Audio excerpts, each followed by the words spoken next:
So I wanted to talk about the plastic wrap, which is one of the items that I said you needed for this process. I had asked folks to get this just kind of standard wrap that you get at the store. It comes in a roll, and it's great for this process for this time.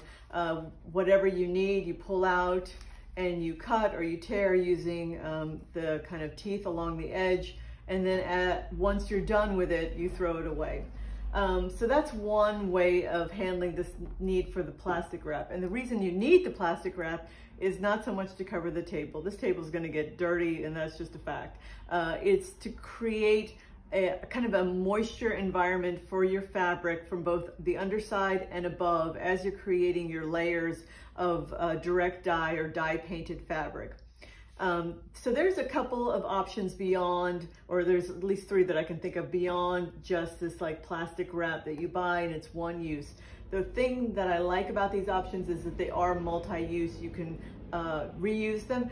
They allow, in the case of the really big ones, they allow for you to spread out an entire table's worth of plastic wrap, which means that you don't have any seams in between, and sometimes those seams can create points of leakage between layers if you decide to layer the fabrics as you're working on them. Let's start with the smallest kind of option. The smallest option is literally just plastic grocery bags that you get from the store, and then you cut them open so that you've created this, you know, it's a relatively good sized rectangle. It would work great for the samples that we're using today. I will use it for these samples. And the nice thing about it is, let's say you've got limited table space and you want to tuck away the fabrics that you have already dye painted somewhere else. Well, then you've got the layer from below of the kind of cut open plastic bag, and you've got your fabric, and then a layer above, and then you can roll that up and put it away, and you haven't like taken up table space while your fabric is curing. Another option, again, this is just like it was a plastic container for some item that came in the mail, and it was cut open, and then it can be utilized for this purpose, obviously for a larger piece of fabric, or even multiples. You could put a couple and then roll those together.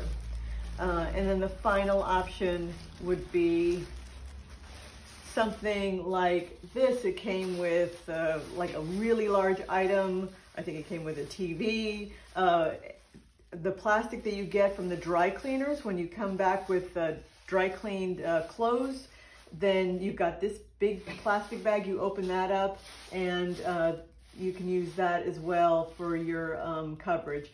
Obviously, and the nice thing about it is, if you use a large piece of plastic at the bottom, but you don't have as large a piece of plastic to cover it up after you've done your work, that's okay. You can then kind of use a multiplicity of these plastic pieces, the smaller plastic pieces. Really what you don't want is 2 layers in between where you've got one layer that could leak onto another layer if you decide to stack your layers. So that's how the plastic wrap essentially works. I'm going to take a minute to show you exactly how I would use this plastic wrap. It's pretty self-explanatory, but just in case. So here's your table.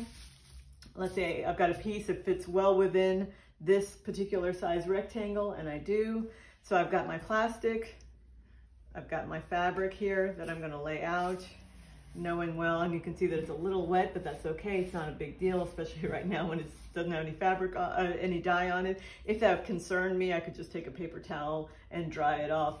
And then, you know, you got to pretend like I've just covered it with dye. I've done kind of patterning it as I see fit. And now I'm going to use my plastic wrap to cover that, okay?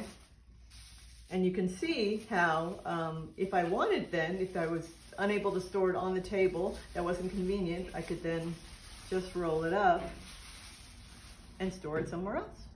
So that's it. Okay.